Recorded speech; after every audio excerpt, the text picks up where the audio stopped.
9th, 7:02. We're in the boardroom at 12121 West North Avenue. Excuse me.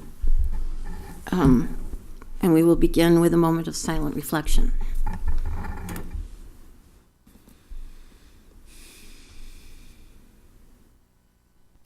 Thank you. Dr. Ertl, would you call the roll, please? Mr. Bowden? Here. Mrs. Casey? Is excused. I'm Mrs. sorry. Fee? Here. Mr. Croner? Here. Mr. Meyer? Here. Mrs. Muehlfeld? She's excused. Mrs. Randall? Here. Thank you very much.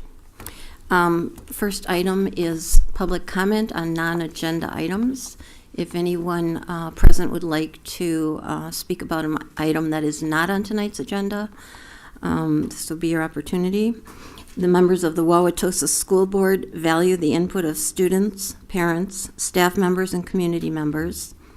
The board's regularly scheduled meetings provide an opportunity for opinions and concerns to be expressed publicly. The board values all comments and will respectfully consider this input in decision-making. The board requests that individuals limit their comment on each item to 3 minutes. Following any comment, an individual board member may respond on the issue raised. However, it is not the intent of the public comment portion of the agenda for the board to enter into a debate with a member or members of the community. Because non-agenda items are not publicly posted in advance, no action will be taken on public comment regarding non-agenda items this evening. Is there anyone who would like to make a public comment at this time? Okay, seeing none, thank you.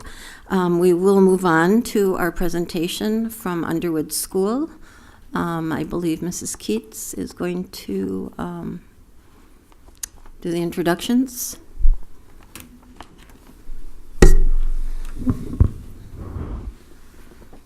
I had asked Rebecca Scott, our school psychologist, and Amy Nolan, our school counselor, to help prepare the students for this presentation. Unfortunately, Mrs. Nolan is home with strep throat. Oh. So we're going to do our best, but the students are very excited, and we're very pleased to present some activities and programs that we've put into place to address the achievement gap, the growth mindset, and playground partners. I hope I've covered everything. Okay, Mrs. Scott. Good evening. So as Mrs. Keats said, we're going to present on a couple different things. The first is one club that we have done at Underwood to address the achievement gap is Cultural Diversity Club at the elementary level. So we meet 2 times per month. The purpose is to bring awareness of culture and diversity to the school community. And then our hope is that the students are provided with a safe environment to voice some of their thoughts, become strong leaders, teach each other and celebrate their own diverse culture, as well as others, and then teach others how to better engage and have a greater impact of all student learning, as well as having a positive impact on school and community cultural diversity. So Jada is one student in our Cultural Diversity Club, and she can tell you a little bit about some of the activities we've been doing. Well, some of the activities that we've been doing is learning fun facts about people of different cultures, and we shared them to our school. And we also played a game called Cultural Awareness, where we have name tags about an ethnicity, about different people and what people assume about them. We will probably be making t-shirts, and we might be trying different foods from different cultures. And it's really a student-run group, so the students decide kind of the activities and what cultures they want to learn and what kinds of things. So they really lead that group, and I kind of take the lead. Sometimes I kind of have to guide a little bit and give you guys some activities to do when we're out of ideas, we're kind of at a crossroad. But they've been pretty good about getting different things out into the school. And then, mindset, okay. So then another area that we have been doing is growth mindset. And growth mindset is the belief that our brains are flexible, can stretch and grow. We're reading a book called Your Fantastic Elastic Brain, Stretch It, Shape It. It's a wonderful book that kind of explains the brain a little bit at kids' terms, but then it gives a story about how, different kids may have fixed mindset versus growth mindset and how they kind of grow and stretch their brain. Kids with fixed mindset, we can show you a video kind of just overall of what growth mindset is. So this is one video we show our students.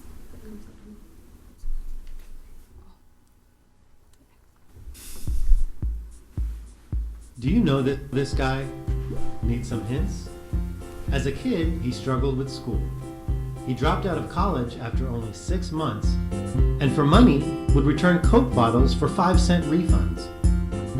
Okay, one more. He helped found a company called Apple. You see, Steve Jobs wasn't born rich or a genius, but he did have a growth mindset. Simply put, a growth mindset means that with effort, you can train your brain to get smarter. That's right. Scientists have learned that the human brain acts a lot like a muscle, and using your brain can actually cause it to grow and even get heavier. You see, when you learn new things, tiny connections in the brain multiply and get stronger. The more you challenge your mind to learn, the more brain cells you grow, leading to a stronger, smarter brain. As a result, things that once seemed hard actually become easier. People with a growth mindset know that it takes effort to train your brain. Start by exploring new information. Learning something new can be scary, and you might get frustrated, but it's only because you haven't yet made the connections your brain needs. It's up to you to take charge. Repeat, repeat, repeat. Just like exercising your body, repeating an action builds strength. Read, write, or say something important at least 5 to 10 times to make it stick. Most importantly, don't give up. When something is hard, that's when you need more effort, not less, to build those connections in the brain. Say, here's one more. Do you know this person? Need a hint? The growth mindset, they can train their brain to become stronger and smarter.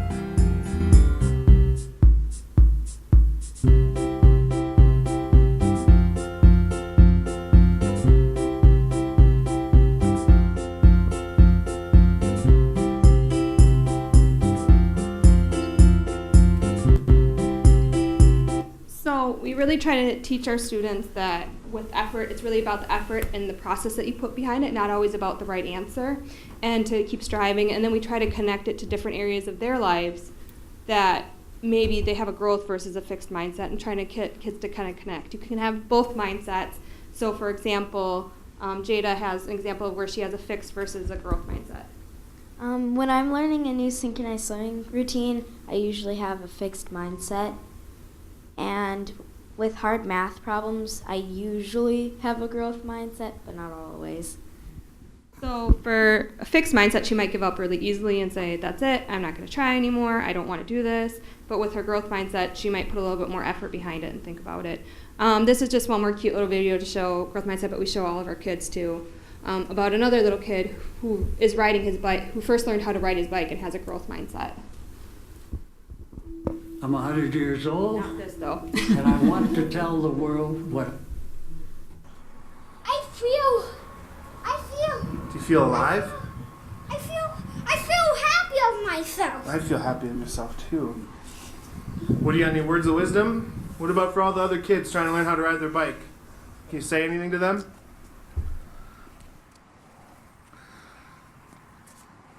Everybody, I know you can believe in yourself.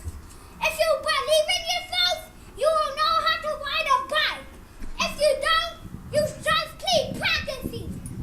You will get the hang of it, I know it. If you keep practicing, you will get the hang of it, and then you can get better and better at it if you do it. Give me some thumbs up. Thumbs up, everybody! All right. For rock and roll! So our kids really seem to enjoy that video, as well as some of the adults. So the last area that we have is playground pals, and our friend Elliot here is a wonderful playground pal, and he can tell you a little bit more about it.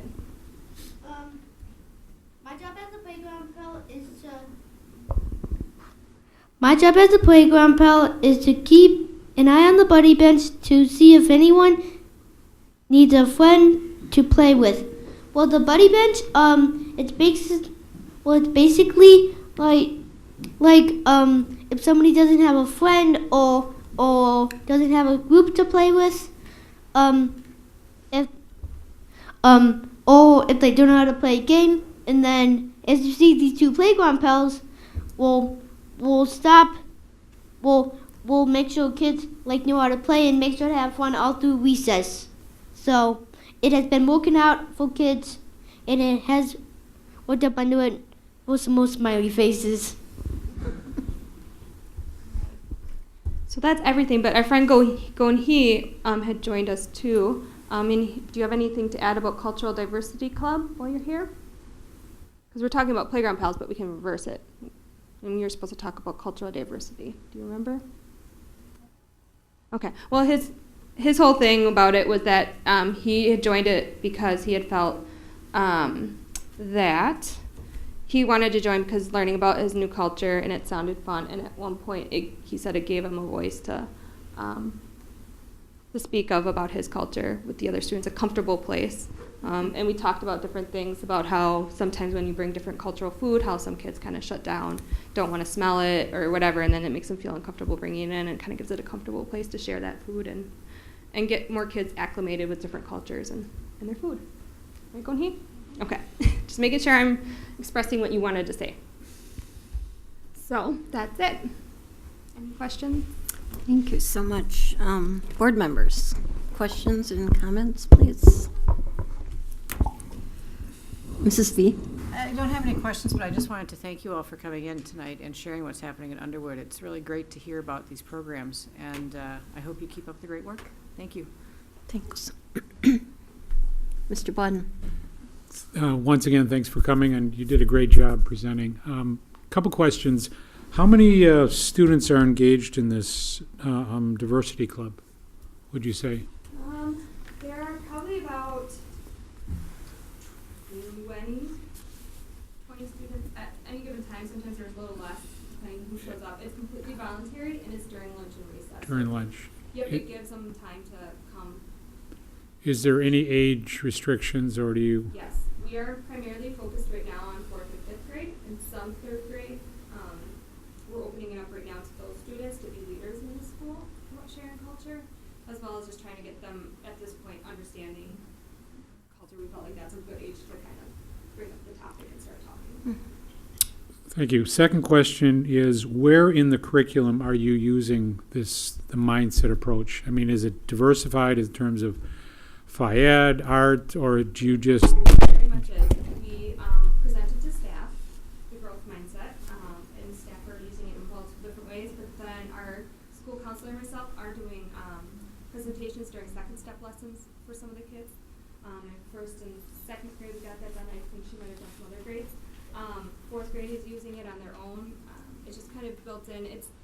It's part of growth mindset is even the language you use. When a kid starts shutting down or saying, I can't do it, it's filling in the simple word, I can't do it yet. You know, that simple change, research has shown, has made such a huge impact on kids and their growth. So it's just kind of integrated in all of our different language and lessons, and then direct lessons to the kids on it, or doing it through second step.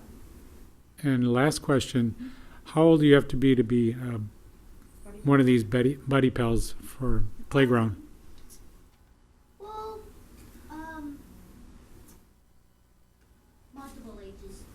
It can be 2nd through 5th grade, typically, depending on the recess, and so we always make sure there's someone out there near the buddy bench for the recesses. Good idea, great idea. Thank you. Anyone else? Okay, I have a couple of things. I'm very appreciative of you bringing the kids and their families, staff members that are here to support them. And I know that it's hard for you guys to stand up here and talk to this room full of grown-ups, so you did an excellent job. And Gon-hee, is it? Gon-hee. Gon-hee, okay.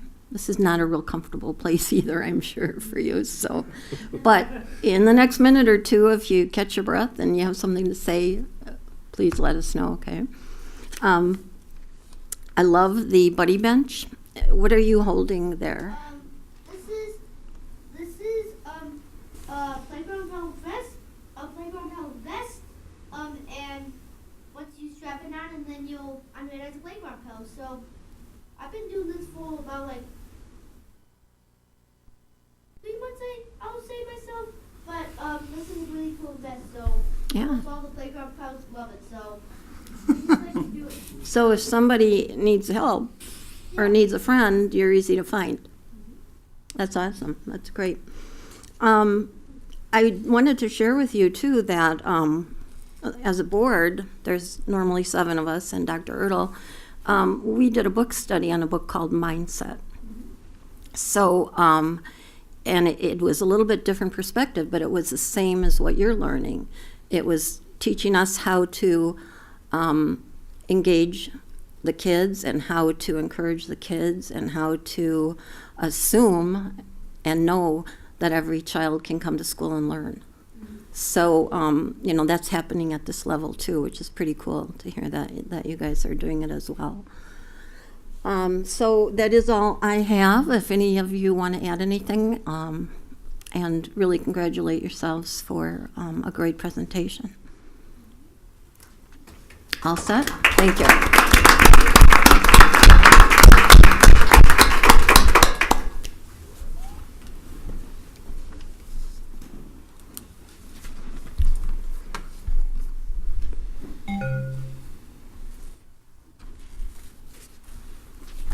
Okay, next on our agenda is approval of the consent agenda. Are there any items on the consent agenda which board members would like to remove for separate discussion or action? Okay, seeing none, may I have a motion to approve the consent agenda, please? So moved. Thank you, Mrs. Fee. Second. Thank you, Mr. Bodden. I believe that Dr. Ertl wanted to comment on this. Thank you, Mrs. Randall. Each year we have retirements that are brought up and put on the consent agenda, and it's sometimes seems very impersonal, although there's a lot of our retirees like to keep it that way. They work 30 plus years in the district and kind of want to keep it quiet and go all quietly, yet we need to celebrate what they've done. I couldn't add up the total years of the number of people in here, but we have some great employees and great teachers that are leaving, and I just want to go through and just publicly acknowledge them as we move forward on the consent agenda. Joe Andre, a first grade teacher at McKinley. Nancy Brand, a fourth grade teacher at Roosevelt. Mary Susan Cable, special education teacher at Wilson. Jane Gabrielson, the guidance counselor at East and Longfellow. Sandy Owens, a fifth grade teacher at Roosevelt. Margaret Petrius, a Spanish teacher at West. Lynn Phelps, a band teacher at Longfellow. Terry Roller, occupational therapist. Mary Staples, second grade teacher at McKinley. Sherry Staub, fourth grade teacher at Wilson. Pam Tiney, special ed teacher at West. And Linda Vetrano, director of athletics at East High School. Also Dennis Mahoney, who is the principal at the detention center and also the Wauwatosa Virtual Academy, and previously was principal at Longfellow and associate principal at East. Larry Melanowski, who is an art teacher at the detention center. Jackie Ritchie, academic support teacher at Whitman, and Edie Schaffner, a fifth grade teacher at McKinley. So thank you to all of them for all the years of service and all the impact that they've had on the school district and in particular the kids that they've worked with. Thank you very much, Dr. Riddle. Board members, did you want to add anything? Okay, thank you. Is there any public comment on the consent agenda? Okay, seeing none, may I have a roll call, Dr. Riddle?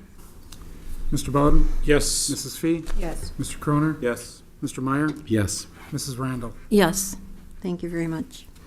Next section of our agenda is the action items. We have one action item, teaching and learning department. Mr. Bodden, please. First, policy 5463, credits for non-public school revisions. It is recommended that the school board approve revisions to policy 5463 credits for non-public schools as presented and discussed at the January 26th meeting. 2, policy 5451.02 Wisconsin Technical Excellence Scholarship, TES. It is recommended that the school board approve a new policy, 5451.01 Wisconsin Technical Excellence Scholarship, TES, as presented and discussed at the January 26th meeting, and I so move. Thank you. Is there a second, please? Second. Thank you, Mr. Meyer. Discussion, board members? Okay. Community comment on this action item, please. Okay, seeing none, Dr. Ertl?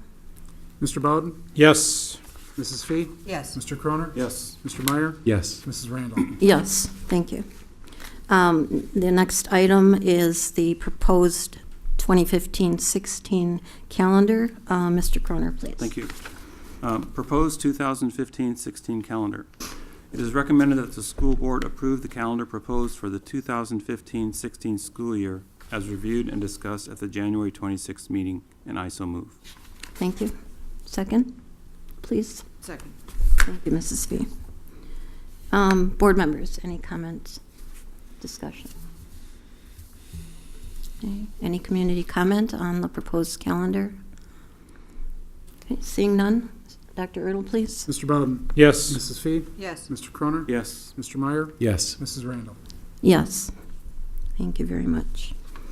We have a very short agenda tonight, but we do have one more opportunity for public comment on non-agenda items. Is there anyone present who'd like to comment on anything not on tonight's agenda? Okay, seeing none, may I have a motion to adjourn, please? So moved. Thank you. I'll second. Thank you. And Dr. Ertl?